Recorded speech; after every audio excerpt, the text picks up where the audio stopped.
This is Optimal Finance Daily, episode 295. Get Rich With Good Old-Fashioned Hard Work, Part 2 by Mr. Money Mustache of MrMoneyMustache.com. And I am Dan, your host here on the show. This is where I read to you from some of the best personal finance blogs on the planet. And before we get into today's post from Mr. Money Mustache, if you didn't already know, this is one of 4 podcasts where we read blogs to you. So for more free audio content, many hours worth of it, all of it free, just search for Optimal Living Daily in any podcast app, and you should be able to find all 4 of our shows.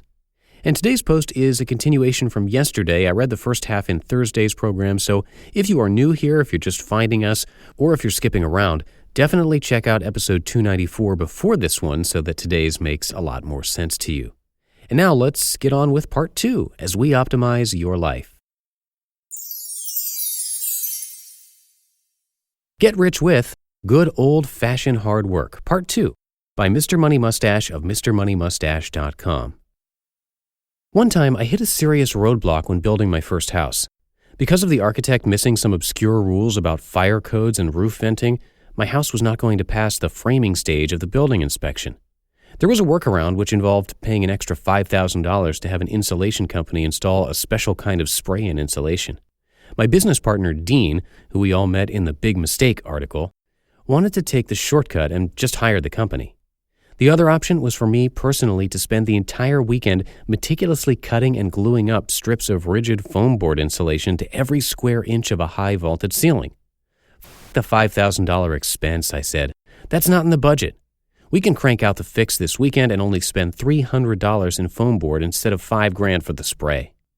Dean opted out of this task since he always liked to take weekends off to relax. But luckily, I had another hard-working friend who helped me out and we got the work done and saved the $4,700. The work sucked at the time. It was dark and cold working in that house shell in late November. I missed my wife and I got coated in filthy powder from the insulation. I questioned my own wisdom for taking on the extra task. It was only money, after all. But it wasn't only money. Over the subsequent years, the information I was forced to learn about roof venting, foam board insulation, fire codes, building inspections, and a dozen other things from doing that work have enabled me to solve countless other problems in home construction and energy-efficient design.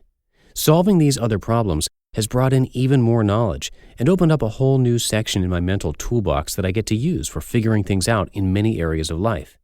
And the shared experience of completing the work together helped to build a longer-term friendship with the guy who helped me with the work. This guy is still out there succeeding and probably even reading this alongside you since he is a practicing mustachian.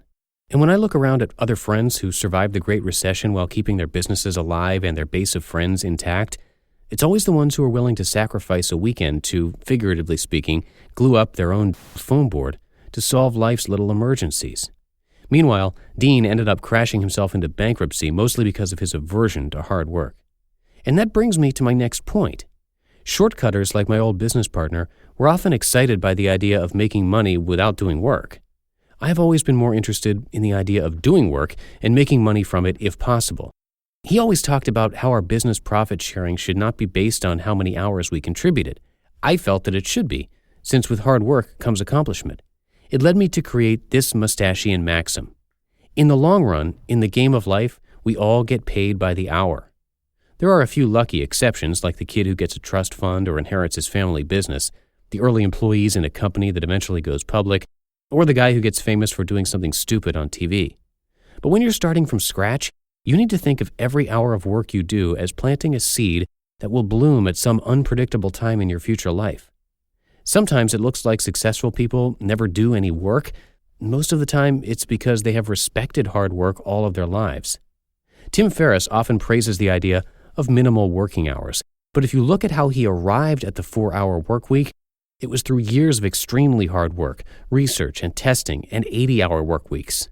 During those 80-hour weeks, he thought he was just wasting his time in answering customer and supplier emails and phone calls, but really, in the background, he was learning very quickly about how businesses and people work and being forced to devise a system to take himself out of the loop.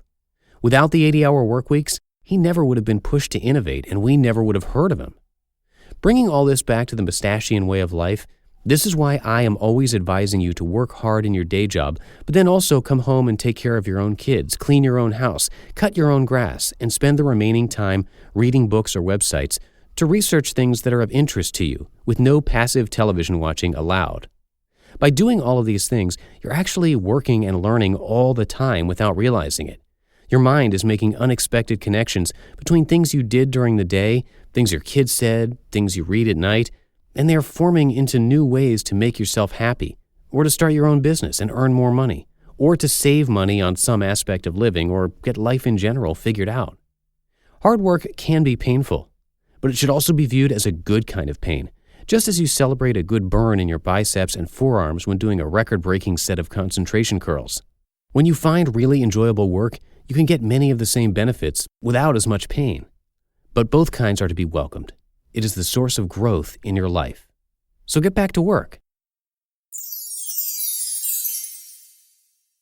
You just listened to part 2 of the post titled Get Rich with Good Old-Fashioned Hard Work by Mr. Money Mustache of MrMoneyMustache.com. And before we go today, just a reminder that this is one of 4 podcasts that we offer. So do a search for Optimal Living Daily wherever you're hearing this show to hear a lot more content for free covering productivity, minimalism, health, entrepreneurship, and more. Thanks to all of you for listening all the way through today. That's going to do it for episode 295. Only 5 more till the big 300 here on Optimal Finance Daily. So have a great weekend, and I will see you on Monday where your optimal life awaits.